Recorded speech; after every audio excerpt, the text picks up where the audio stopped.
Why did I pick the Sony RX100 MVII over other vlogging cameras? On YouTube, you'll find lots of videos about specs. I'm going to talk to you about business. As a realtor, as a real estate broker, I have my own requirements, and this video is about the reasons that I picked the RX100. So number one reason for me is it has to be simple to use. Just imagine my business is full of real estate agents, and we run a whole team of real estate agents. I don't want them all to be professional photographers, nor do I want to take on the expense of a professional photographer to add to my team. My answer to that is to give them a point-and-shoot solution. So the RX100 is definitely a point-and-shoot solution. You just put it on automatic and let it go. Number two, it has to be small, it has to be portable. Agents need to be able to pick it up, throw it in their pocket, or I have to be able to carry it in my backpack and it's ready to go anytime. I have a bag of camera equipment at the office. No one picks it up. It's a backpack all by itself. It fills your car. You end up carrying two bags, two backpacks. It's just not practical. This whole rig, and I'll show you how I have it set up, can fit into my backpack or my pocket. It's a pocketable camera. When you start to get into a camera with interchangeable lenses, no longer pocketable. I had a Sony HV90, which I love very much. It's exactly the same size as the RX100 series.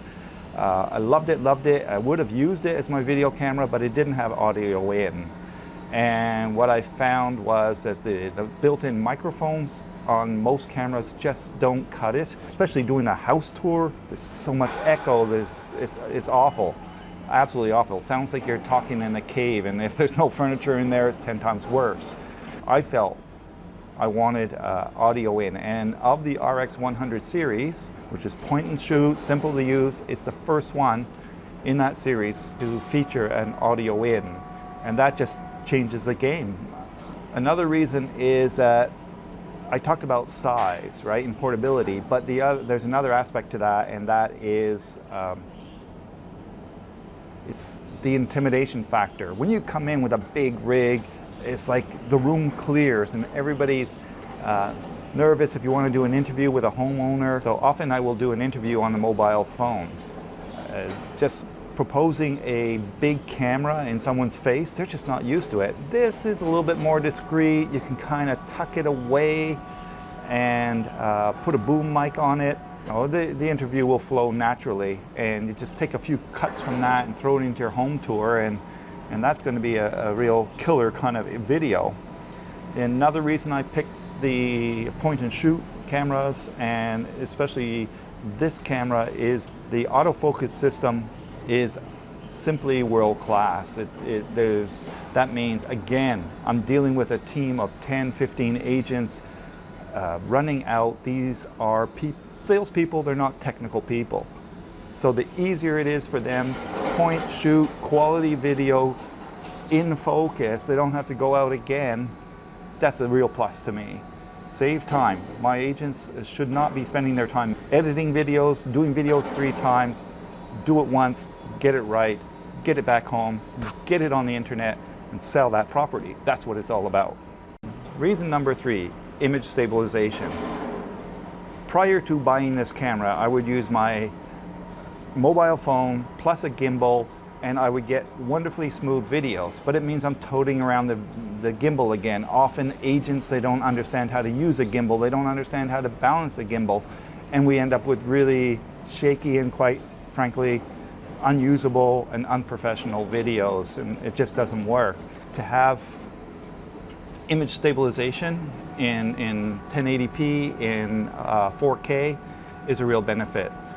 And probably, to me, the 4K is a nice to have. In most cases, 1080p is all we need.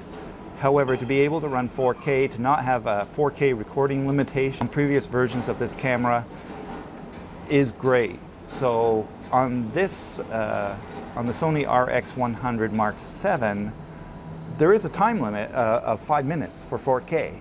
But all you do is change the setting saying, don't pay attention to the heat warning. and it will let you record as long as you want in 4K until you run out of memory or until the battery runs out. My reasons for buying the Sony RX100 Mark VII are size, 2, ease of use, 3, image stabilization, 4, 4K is where it's at right now and will be for the next couple years. And my one wish would be that it actually had a bigger aperture for low light, for indoor photography, and swap out this lens for the more like a 16 to 80. A 16 to 80 would be fine. 16 to 80 lens for everything that I need. I mean, vlogging, you don't need this huge zoom. Taking photos inside a house, taking photos of a property, I don't need that. That zoom. I would happily sacrifice my zoom for a little bit better low light management and a wider angle lens. The number of cameras out there that compete against this camera, nice cameras. Comment below, tell me why you picked maybe the Canon or the Panasonic or another model like the A7. Why did you buy your current camera? What cameras are you thinking about? Comment below and let me know what you think. Thanks for watching.